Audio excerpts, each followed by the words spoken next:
Hi everybody, thank you for tuning into another video. Today we're going to be looking at an air sensor. So this is an indoor air quality monitor. It's by a company called Awair, and this particular sensor here does a few things. It measures air quality, and in addition to that it also has some extra sensors such as a temperature sensor, humidity sensor, CO2, total Vocs. So it's talking about chemicals here in the air, and Vocs specifically standing for volatile organic compounds. And also it's got a particulate matter sensor in there as well, so PM 2.5 sensor. What was my motivation for buying this sensor? So for those of you that are following the crypto game, one of the many cryptocurrencies out there is a company called Planet Watch, or also known as Planets. Obviously you can go out there and you can buy the planets as you would buy other cryptos, or you can also acquire them in exchange for your air quality data. And so this is one of the certified devices that you can effectively register against an account, and you can effectively submit your air quality data in exchange for some daily return of planets. So that was one of my main motivations for getting this. Whether it ends up being an investment or not, who knows? It's always a risk, right? As with any other investment, crypto, like any other sort of a stock or financial investment like this, is generally a risk. There's no guarantee in a return. In any case, maybe you'd end up with just a nice looking air quality sensor. So who knows how this is going to go. I'm going to go ahead and open this up. I've got the app installed, so I'll get my smartphone in a minute and we just go and hook it up. For whatever reason, I just can't get into this device. Hopefully I'm not cutting away at something I shouldn't be. It's also smart device enabled, so it definitely does work with your smart home devices such as your Google Home Assistant or Alexa, and also Awair Plus, it says here, so connect with other products, which I don't have any other products to connect with. Let's go ahead and get this shrink wrap off ASAP. There we go, it's finally coming out. Let's see what's in the box. From the picture on the box, it is a very smart looking smart device, so it's got a very sort of clean look to it. I do like it. I like the color combination, the gray and white, and the fact that the display is effectively just embedded behind that, what looks like a speaker almost. So there you go. As soon as you open it up, in the top part of this packaging, you're seeing a bit of paperwork here, I suppose, which may be almost impossible to pull out for whatever reason, because I'm probably not doing it properly. So there we go, we've got a quick start guide there, so nicely packaged into the top there.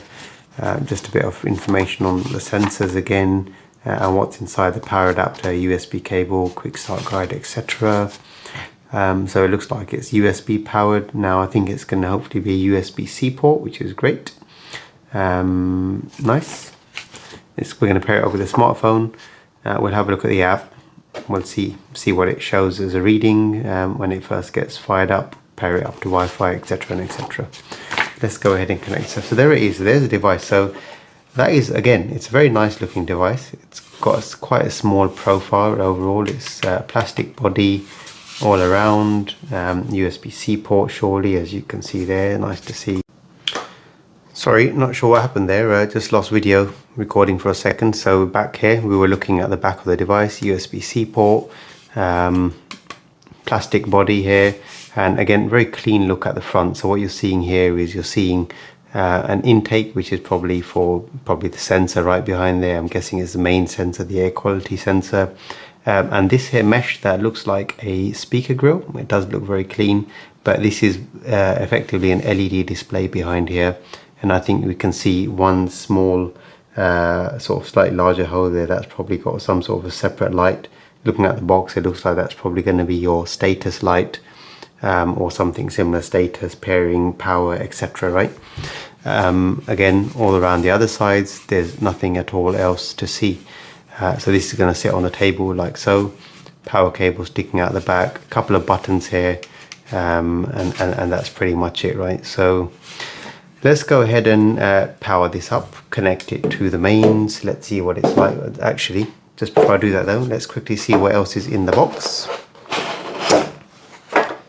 So we've got the power adapter now. This product I think has shipped from America, definitely is an American product, but we have got a multi-plug in it, I believe. So that's a very nice little USB power adapter there, very nice small size, but those pins will be of no use to us. So hopefully one of the adapters, and that I believe is a European adapter, which again we don't need.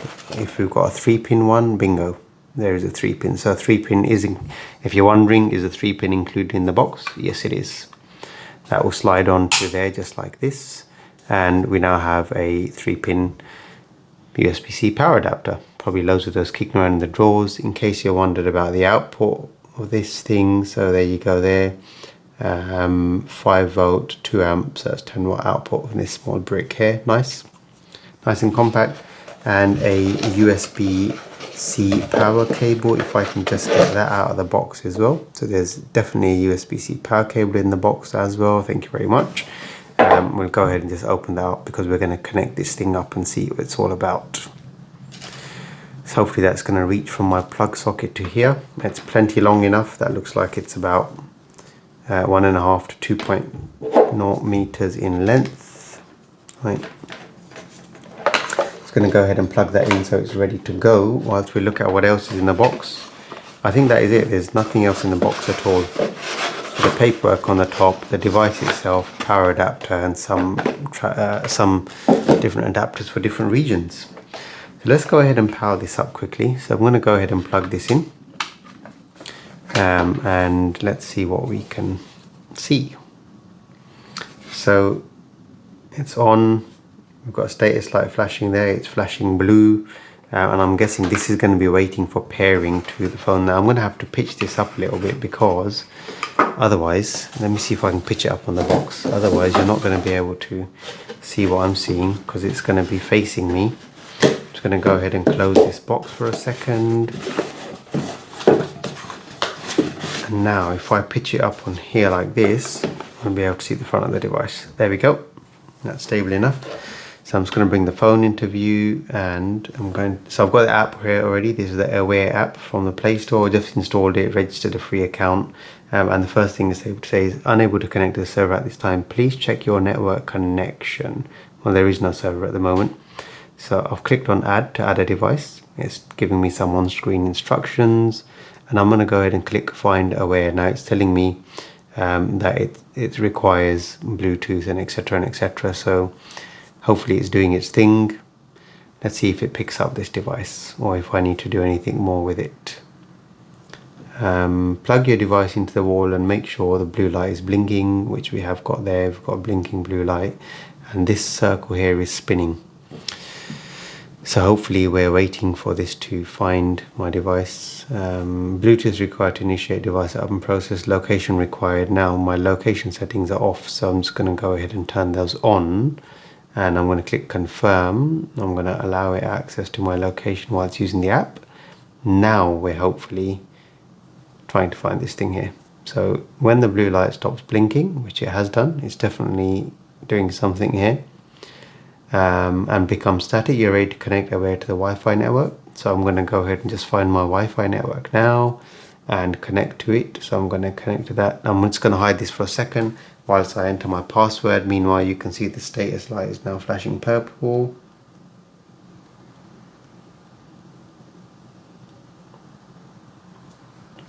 So I've entered the password for my Wi-Fi network and will soon hopefully see this device connected. So I'm just going to save password there. Right, location and interest. So I'm just going to click continue on the device here. Let's see where that takes us. So mine is located at home. Now it's asking what room. I'll just select bedroom for now. I'm not going to go ahead and set up another room. It's showing the device here. I'll just call this Awair because I only have one. General allergy. It says asking my interests here. So what are our interests? General. We've got allergy, sleep, productivity, and baby. Let's go with baby because obviously that's an important thing in our home, isn't it? So let's go with baby. You can only select one. You can't select more than one. And let's do done. So it's going to give you some sort of, I guess, fancy presentation. Now that you're connected, let's learn how Awair can help you. So I think you can you swipe through this? No. So air quality at a glance. Awair tracks 5 key factors that affect your air quality. Okay, what else? Temperature. So it's showing you temperature. I want temperature in degrees C, not in Fahrenheit. Okay, there we go, degrees C. So it's registering 22.3 degrees based on where I'm currently sitting, which is my dining room. Their humidity, which is at 49, I think that's a percentage. CO2, so this is interesting. It's bringing up a bit of an orange reading there, saying too much carbon dioxide in a small area can lead to drowsiness, headaches, low productivity, and poor sleep quality. Interesting. We've also got the VOCs, which we discussed earlier on from the box. Very common, can be found in furniture, cleaning supplies, paint, and more. VOCs can cause skin and respiratory irritation, allergies, and headaches. So it's interesting. These are the yellow sort of warning. Maybe they should be. Hopefully, this gives you advice on how to reduce those. And PMO, so dust. It's a PM. So this is the dust sensor here. So dust occurs even in homes that appear clean. Dust mites can cause itchiness, asthma, eczema, and hay fever. So we have a low warning there, which is good. And our overall score for where I'm sitting right now is 80%. Can't be too bad. Probably not great either. Change the Awair display, so it's telling us how to use the buttons on the back. So click the button on the back to automatically cycle through each of your Awair's real-time sensor readings, and start. So there we have it. Device paired in under a few minutes to our Wi-Fi network. I guess it's online now. I'll go through the process later on to register this with Planets. So I have got the app installed, and I'll have to go through the registration process and purchase a license. And once I've done all that, I'll be able to start submitting some data and hopefully earning some planets in the process, whilst also hopefully getting a better understanding of the quality of air around our home. And since I've chosen the baby's health is of most importance to us, maybe I'll go ahead and leave this in the baby room, because that makes sense to do so. Right, and on that note, I think I'll end this video. Thank you very, very much for watching. If you've got any questions, please feel free to ask them in the comment section below. I'll be more than happy to answer whatever I can. If you have enjoyed this video, please leave a thumbs up, and don't forget to hit that subscribe button in the bottom right hand corner if you haven't already done so, and I look forward to seeing you in the next video. Thanks for watching, take care, and all the best.